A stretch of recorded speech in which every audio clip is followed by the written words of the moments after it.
Hi there, it's Galen, design team member with Unity Stamp Company. Today I have an embossed vellum card border that I'm creating using stamping and in florals with blue embossing powder. And so to begin, I use the stamp kits by Unity. One is called Insightful Meadows by Donna Downey, and the other is a sentiment kit by Lisa Arana called Hello Sweetheart Bouquet. It is the May 2020 sentiment kit. And so this Insightful Meadows, this stamp kit is huge. It is great for A2 size cards. These flowers are gorgeous.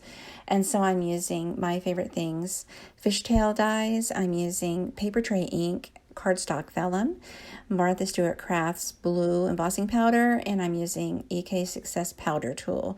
I have a pre-prepared background panel.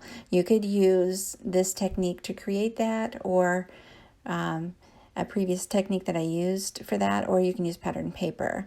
And so I go ahead and use the Mini Misty to stamp right onto the vellum. Before I do that, I add powder with a powder tool. And then I place the stamp right on there, and I'm going to add Versamark watermark ink to that flower. You can use any embossing ink that you like. I just happen to have Versamark ink, and I use that, make sure my ink pad is very juicy, and I double stamp that.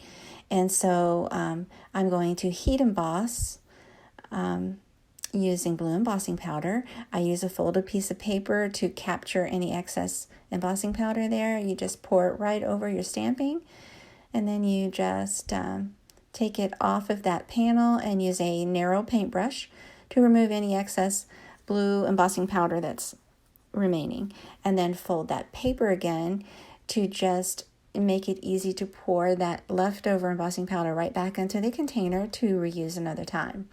And so I preheat my heat tool a little bit before I go ahead and add that heat to the vellum. This paper tray ink, cardstock vellum holds up to heat embossing nicely, so I like to use that particular kind. And so I'm fussy cutting around one side of the flowers. This is going to become a border to the card, and you could see through it. You can use the border alone, or you can use it with a patterned background like this one. You can use patterned paper behind it, just the same.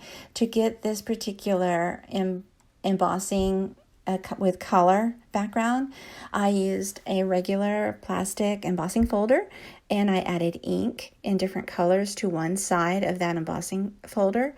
You can also smoosh it into excess ink that might be on a craft mat.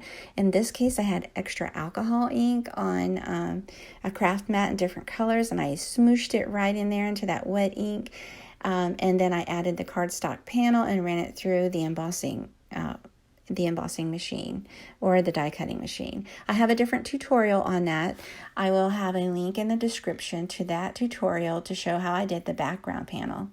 But for this card, I'm using this border. I go ahead and adhere that with clear double-sided tape to one side of this card, and then I add foam tape, this narrow 1/4 inch foam tape. Actually, I think it might even be smaller than that, more narrow, to this narrow sentiment panel to finish the card. I hope you like this. I hope you were inspired to create. And thanks so much for watching. Please take a moment to subscribe to my YouTube channel. I'd love to know what you think. Thanks so much, and have a good day.